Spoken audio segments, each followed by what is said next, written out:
Nagbalik-tanaw ang primetime king na si Coco Martin sa naging kontribusyon ng yumaong aktres na si Jacqueline Jose sa kanyang karera bilang artista.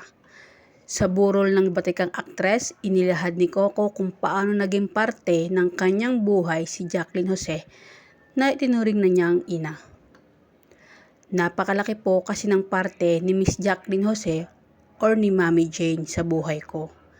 Kasi po, sa totoo lang, siya po ang dahilan kung bakit nandito po ako ngayon sa larangan ng pag-arte sa ABS-CBN. Si Jacqueline Jose rin po ang kauna-unaang artista na sumuporta po sa akin sa unang-unang pelikula ko po na Masahista. Nung nandun pa po ako sa indie films sa ni Coco sa burol ni Jacqueline. Isinalaysay ni rin Coco ang ilang beses din nilang nag-inuman kung saan nagbalik-tanaw sila sa nakaraan. Pumunta kami sa bahay niya, nag-inuman kaming dalawa.